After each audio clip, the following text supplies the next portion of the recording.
2020년 12월 23일 수요일, 오늘은 시편 53편 말씀입니다.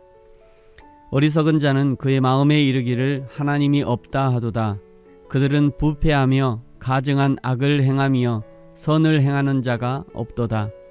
하나님이 하늘에서 인생을 굽어 살피사 지각이 있는 자와 하나님을 찾는 자가 있는가 보려 하신즉 각기 물러가 함께 더러운 자가 되고 선을 행하는 자 없으니 한 사람도 없도다.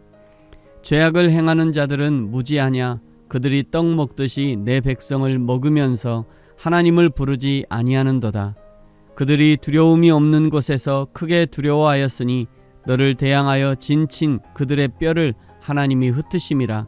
하나님이 그들을 버리셨으므로 내가 그들에게 수치를 당하게 하였도다. 시온에서 이스라엘을 구원하여 줄 자가 누구인가? 하나님이 자기 백성의 포로된 것을 돌이키실 때에 야곱이 즐거워하며 이스라엘이 기뻐하리로다. 아멘. 지금 우리가 살아가는 시대를 포스트 모더니즘이라고 합니다. 우리말로 하면 탈근대주의라고 할 수 있죠.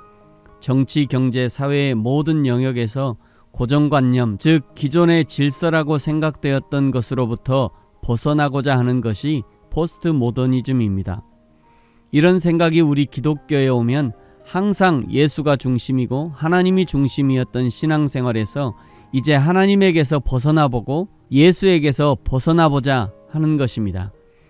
인간이 하나님에게서 벗어나고 예수에게서 벗어나면 그 다음엔 무엇이 있을까?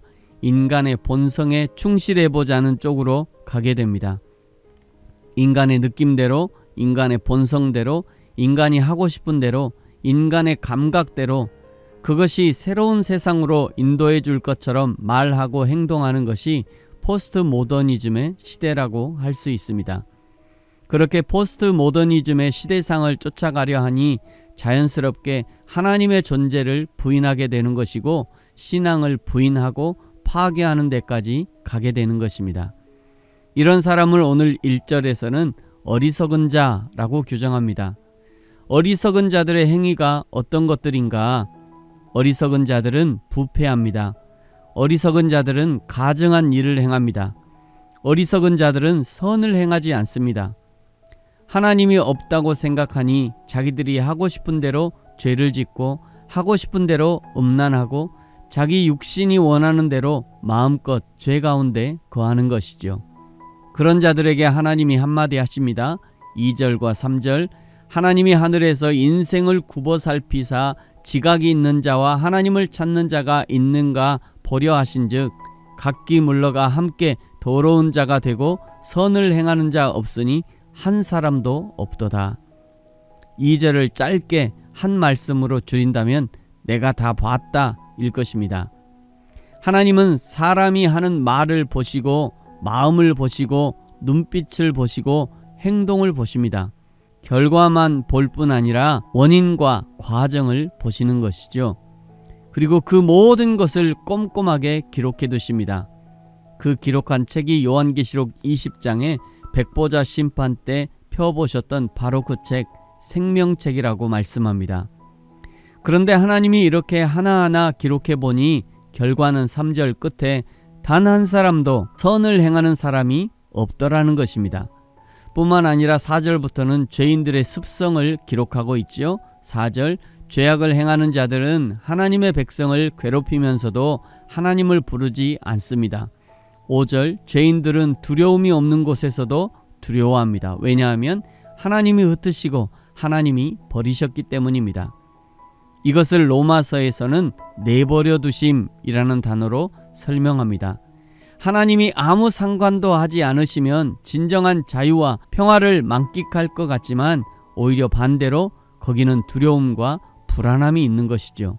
진정한 평화, 진정한 행복, 진정한 자유는 어디에서 오는가? 6절에서 말씀합니다. 시온에서 이스라엘을 구원하여 줄 자가 누구인가? 하나님이 자기 백성의 포로된 것을 돌이키실 때에 야곱이 즐거워하며 이스라엘이 기뻐하리로다. 아멘. 이스라엘이 포로로 잡혀간 이유가 무엇입니까? 하나님의 손에 붙들려 있는 것을 즐거워하지 않으니까 하나님이 놔줘 버린 것입니다. 그렇게 70년 동안 포로 생활을 하면서 절실하게 깨닫게 된 것이 왜 우리가 하나님의 손을 귀찮아했던가 였습니다. 하나님의 손에 붙들려 있던 날들을 그리워하고 성전 곳간에서 하나님의 율법책을 발견하고 그때서야 이 모든 괴로움이 하나님의 손에서 벗어났기 때문이라는 것을 알게 되는 것이죠.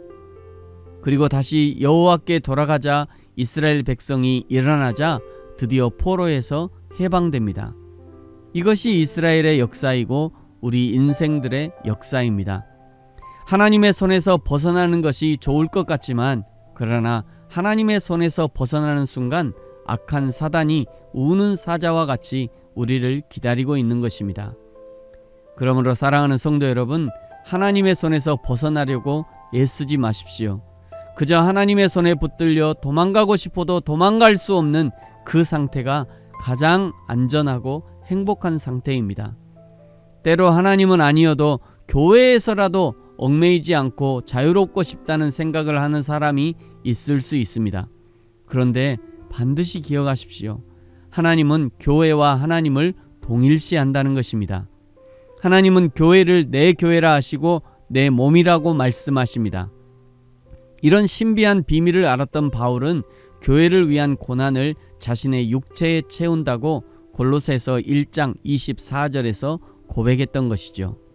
그러므로 사랑하는 성도 여러분, 하나님이 없다고 떠들어대는 어리석은 자의 길이 아니라 하나님이 지금 여기 내 눈앞에, 내 입술에, 내 생각에 여호와 하나님이 함께 하심을 기억하고 하나님의 몸된 교회에 붙들려 하나님의 일을 감당하고 하나님을 기쁘시게 하는, 하나님께 영광 돌리는 인생이 되어지기를 예수님의 이름으로 축복합니다. 아멘. 기도하겠습니다. 하나님 아버지, 감사합니다. 온 세상이 하나님이 없다 하고 교회는 무용하다고 떠들어대는 미련한 사람들로 가득합니다. 그들이 아무리 하나님이 없다 해도 하나님이 안 계신 것이 아니요, 그들이 아무리 교회가 무용하다 주장해도 교회는 여전히 이 세상에 존재해야 할 이유가 있습니다. 하나님, 교회인 나 자신이 여호와 하나님을 바르게 인식하고 바르게 섬기게 하시고 그리하여 하나님께 영광을 돌리는 저와 우리 모든 성도들이 되게 하여 주옵소서. 감사합니다. 예수님의 이름으로 기도합니다. 아멘.